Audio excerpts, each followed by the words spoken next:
علامہ بہاری رحمۃ اللہ علیہ نے فرمایا کہ التصدیقات الحکم منہ اجمالی ومنہ تفصیلی۔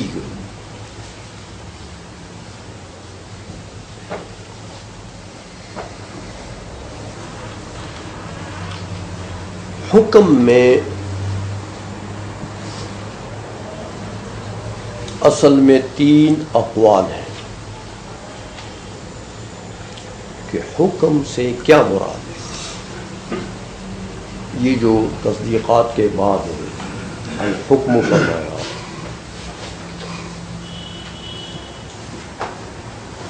اس میں ایک تو مولا حسن کا قول ہے رحمہ اللہ تعالی،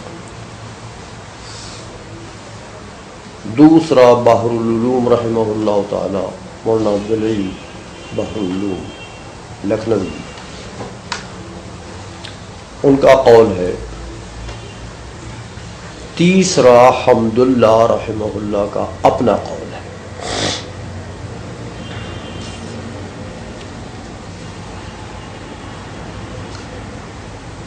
مولا حسن نے فرمایا کہ حکم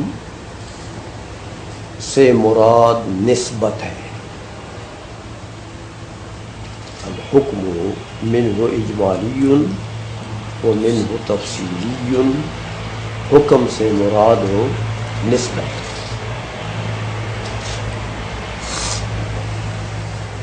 میاں اس کی وجہ یہ بتائی کہ حکم کی دو قسمیں کر دی علامہ بہاری نے رحمہ اللہ تعالی، ماتن نے، حکم اجمالی اور حکم تفصیلی۔ تو فرماتے ہیں مولا حسن کہ یار نسبت کی بھی دو قسمیں ہیں، نسبت اجمالی اور نسبت تفصیلی۔ تو نسبت بھی اجمالیت و تفصیلیت سے موصوف ہو جاتی ہے، اس لیے یہ تقسیم گویا کہ نسبت میں بھی ٹھیک ٹھاک چلتی ہے،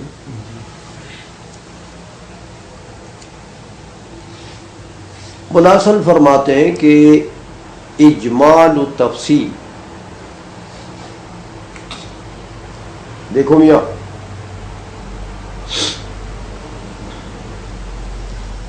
قضیے کے اندر تین اجزاء ہیں،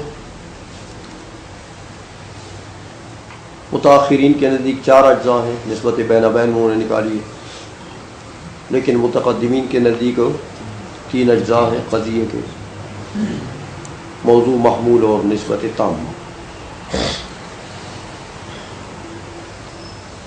مولا حسن نے فرمایا کہ اصل میں اجمال و تفصیل جو ہے یہ تابع ہے لحاظ کے، لحاظ لاحظ کے۔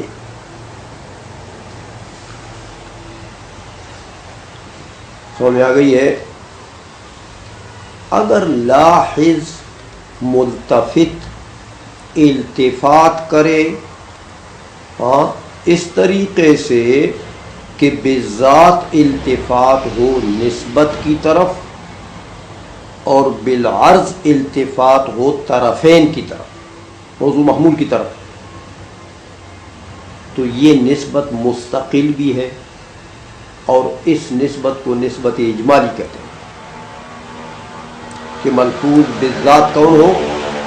نسبت، ملتفت الیہ بالذات کون ہو؟ نسبت، طرفین ملتفت الیہ بالعرض۔ تو یہ نسبت نسبت اجمالی بھی کہلاتی ہے اور نسبت مستقلہ بھی کہلاتی ہے کہ استقلال اور عدم استقلال بھی التفات کے تابع ہے، التفات ملتفت کے تابع ہے۔ سمجھ رہے ہو بات کو؟ اور اگر برعکس معاملہ ہوا کہ ملتفت نے التفات کیا طرفین کو بالذات، موضوع محمول کو قضیے کا بالذات ملحوظ رکھا، نسبت کو طبعاً و بالعرض التفات کیا. سمجھ آئیے؟ تو میاں یہ ہے تفصیل کا مرتبہ اور یہ عدم استقلال کا مرتبہ. سمجھ آ گئی ہے؟ تو دیکھو میاں مولا حسن نے فرمایا یہ اجمال و تفصیل اور استقلال اور عدم استقلال یہ جب نسبت میں بھی یہ چیزیں چلتی ہیں اور یہ دو قسمیں بنتی ہیں تو ماتن نے تو یہی دو قسمیں بنائی ہیں حکم کی. تو پتہ لگا کہ اس حکم سے مراد نسبت ہے. سمجھ میں آ گئی ہے؟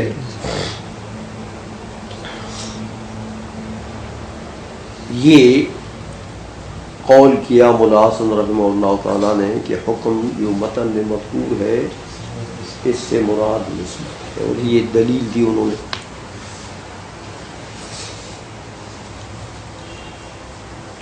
اس پر اعتراض ہوا مولا حسن کے قول پر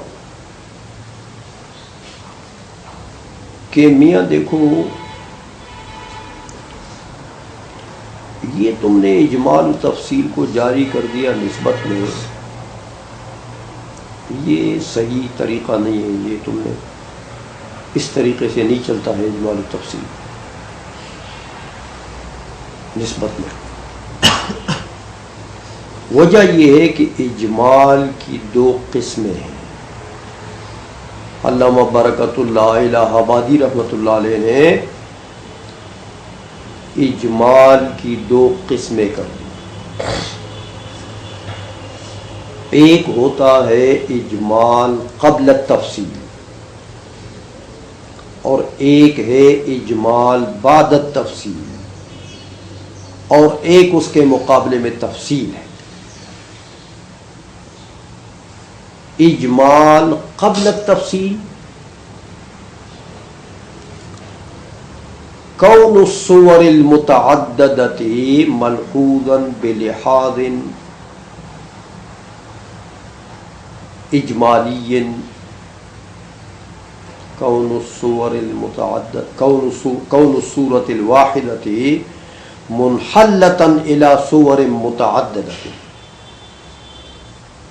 اجمال قبل التفصیل کون الصورۃ الواحدۃ منحلۃ الی صور متعددۃ. اے میاں قبل التفصیل کسی شے کی تفصیل سے قبل آپ اس کا اجمالی صورت بناتے ہیں تو وہ کیسے بناؤ گے کہ میاں ایک ہی صورت ہے لیکن اس کا انحلال ہوگا تفصیل کے بعد اس کا انحلال ہوگا کئی صورتوں کی طرح. اب یہ انحلال نہیں ہوا، ہوگا کئی صور کی طرح. تو کون الصورۃ الواحدۃ منحلۃ الی صور متعددۃ، اس کو کہتے ہیں اجمال قبل التفصیل. سمجھ آ گئی ہے؟ اور ایک اجمال بعد التفصیل ملاحظۃ الصور المتعددۃ بہیئۃ وحدانیہ،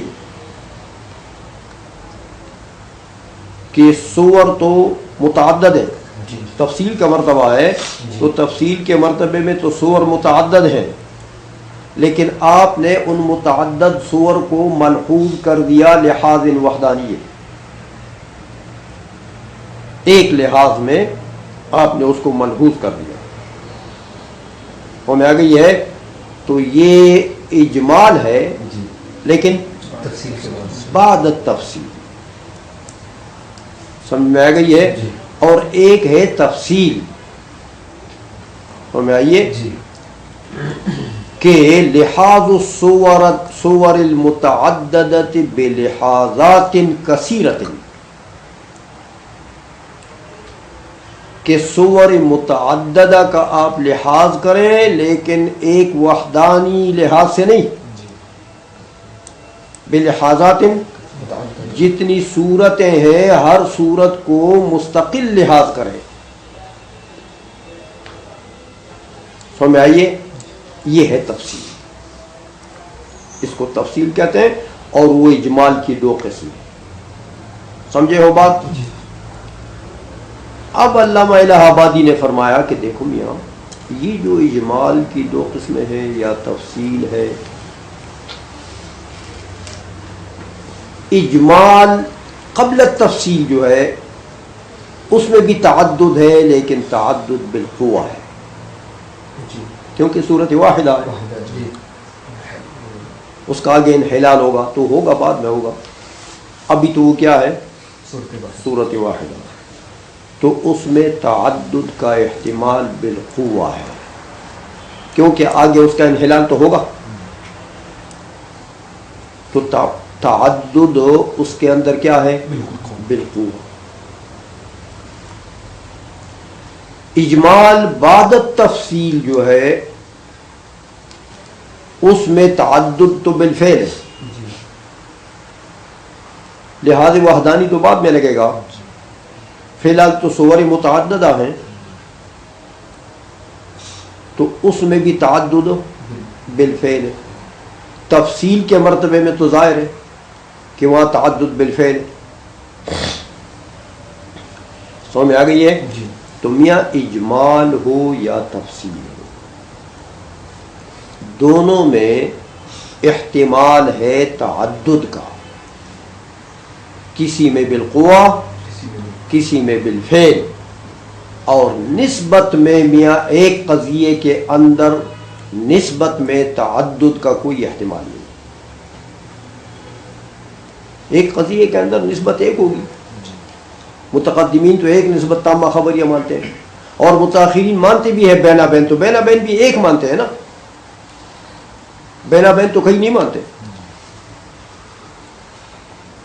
سمجھ میں آ گئی ہے؟ اس لیے علامہ الہ آبادی نے فرمایا، برکت اللہ الہ آبادی رحمۃ اللہ علیہ نے، کہ میاں یہ نسبت مراد لینا حکم سے اور اس کی یہ تعویل کرنا کہ یہ اجمال اور تفصیل تو دونوں میں گویا کہ نسبت میں چل سکتے ہیں، اور اجمال اور تفصیل کا یہ معنی کرنا، تو چلو کوئی معنی کریں اجمال اور تفصیل کا آپ، لیکن ہمارا اعتراض یہ ہے کہ اجمال کے دو معنی آتے ہیں اور تفصیل کا ایک معنی آتا ہے، اور دونوں میں تعدد ہے. کسی میں تعدد بالقوہ کسی میں بالفعل، تو نسبت میں تو ہوتا نہیں ہے تعدد. تو اجمال اور تفصیل کیسے چلاؤ گے اس میں؟ سمجھ میں آ گئی ہے؟ اس لیے یہ اجمال و تفصیل جو ہے یہ یہاں نہیں چل سکتا ہے میاں نسبت میں، کہ نسبت میں تعدد نہیں. سمجھ میں آ گئی ہے؟ یہ اعتراض کر دیا برکت اللہ الہ آبادی رحمۃ اللہ علیہ نے مولا حسن کے اس قول پر کہ حکم سے مراد نسبت ہے. سمجھ میں آ گئی ہے؟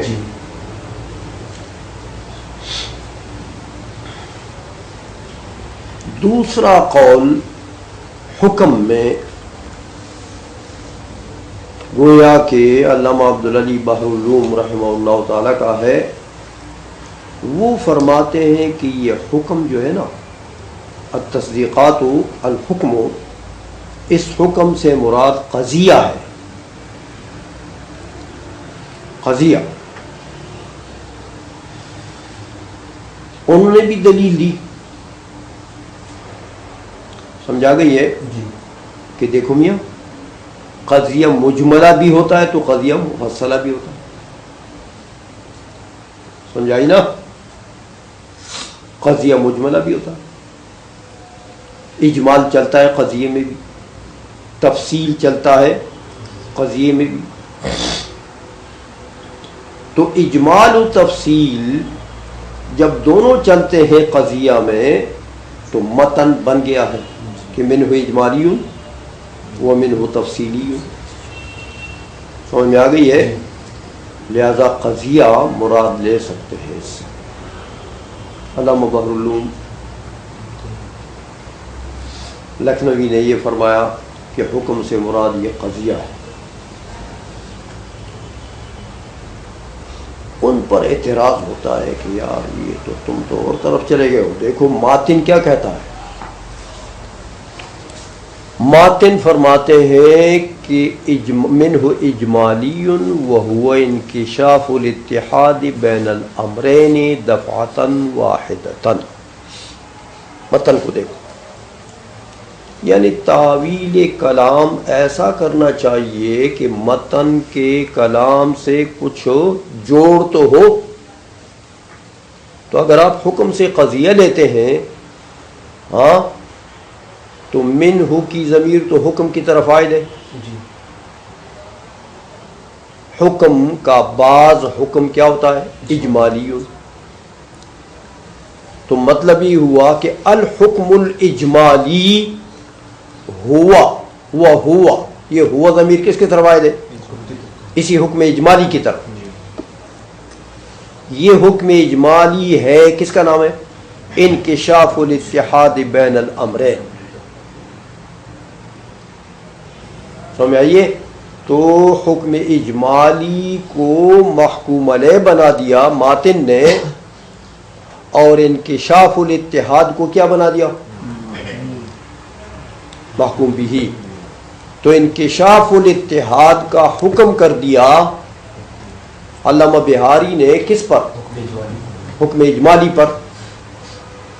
تو حکم اجمالی سے تم کہتے ہو قضیہ مجملہ مراد ہے. تو قضیہ مجملہ انکشاف الاتحاد کا نام ہے.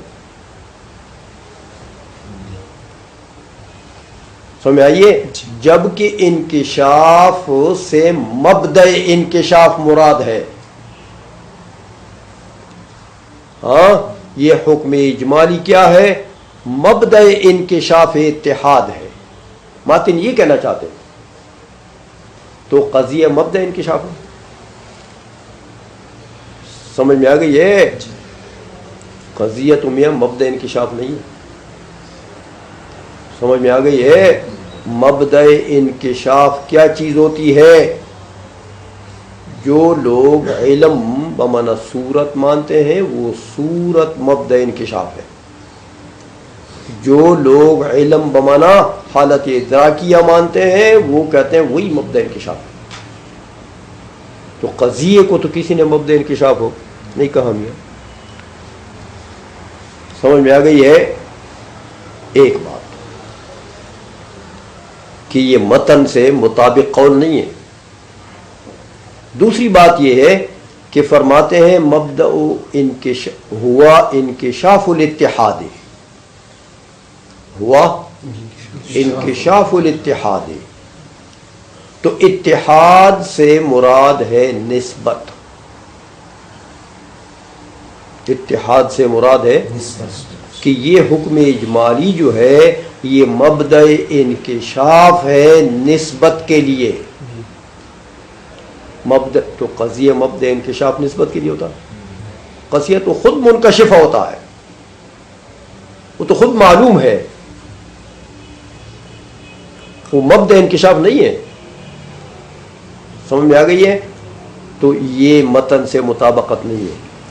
دوسری بات یہ ہے کہ قضیہ میں تو میاں تین چیزیں ہوتی ہیں. تو یہ تو کیا فرما رہے ہیں؟ انکشاف الاتحاد بین الامرین. سمجھ میں آئیے؟ تو میاں اگر قضیہ حکم سے مراد ہے تو پھر تو بین الامور ہونا چاہیے. یہ مبدأ انکشاف بنے گا امور کے لیے. سمجھ میں آ گئی ہے؟ تو یہاں تو وہ امرین کہہ دیا. تو یہ چیزیں ایسی ہیں، یہ جو عبارت کے اندر ماتن کی عبارت کے اندر موجود ہیں، یہ ایسی چیزیں ہیں کہ قضیہ مراد لینا حکم سے یہ رد کرتی ہے. یہ چیزیں کہ قضیہ مراد ہو نہیں ہو سکتا ہے. سمجھ میں آ گئی ہے؟ یہ قول تھا علامہ عبدالعلی بحر العلوم رحمہ اللہ تعالیٰ کا کہ حکم سے مراد قضیہ ہے. تو اس کا رد اس طریقے سے ہے کہ یہ قول تو متن کے مطابق نہیں ہے. تو یہ توجیہ القول بما لا یرضی بہ قائلہ ہمیں آ گئی ہے. تیسرا قول ہے حمداللہ کا رحمہ اللہ تعالی. دیکھو نیچے شرح کو دیکھو.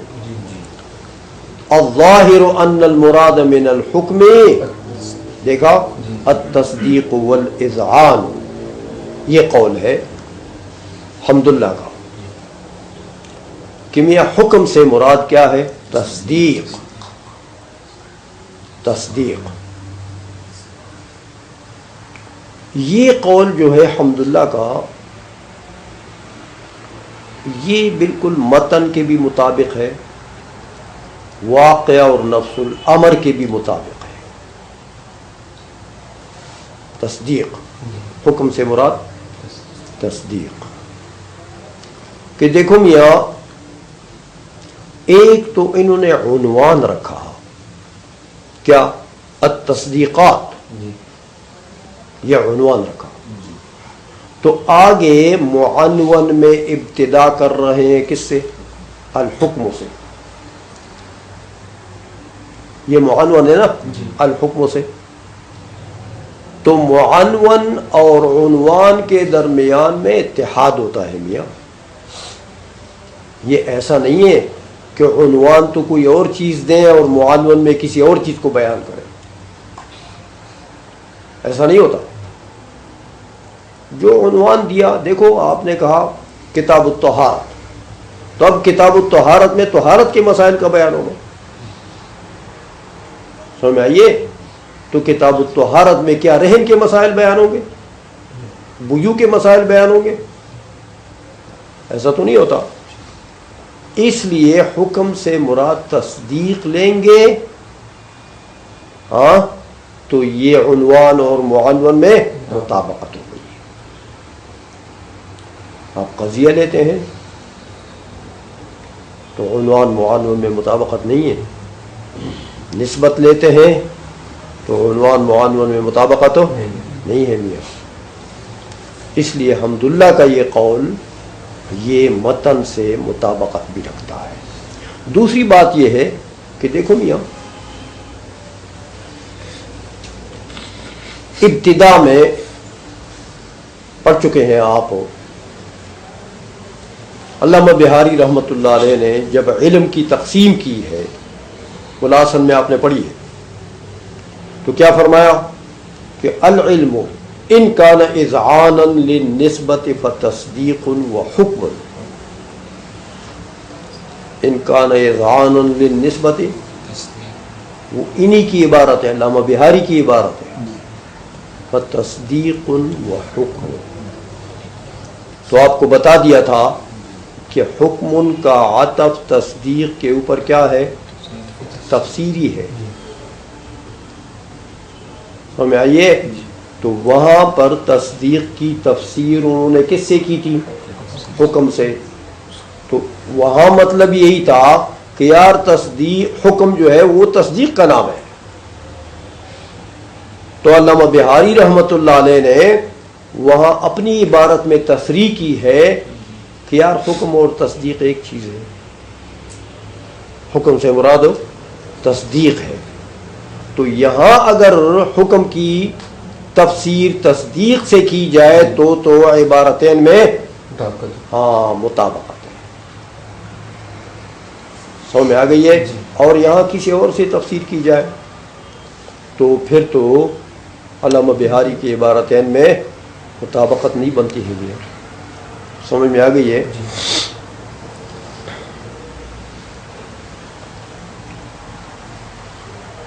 سمجھ آ گئی ہے باتوں؟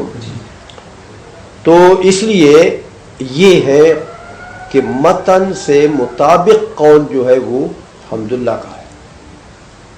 سمجھ آئیے؟ لہذا الحکم سے مراد کیا ہو گیا؟ حمداللہ رحمہ اللہ تعالیٰ کے نزدیک تصدیق ہو گیا. اب تصدیق کی تقسیم منہ اجمالی و تفصیلی و ہوا، یہ حکم اجمالی، تصدیق اجمالی، یہ مبدأ انکشاف ہے. تو بات ٹھیک ہو گئی نا؟ تصدیق تو مبدأ انکشاف ہے بھی. علم ہے نا قبضہ انکشاف. اس لیے متن کے تمام عبارات سے حمدللہ کا جو قول ہے یہ مطابقت رکھتا ہے. سمجھے ہو شیوخ؟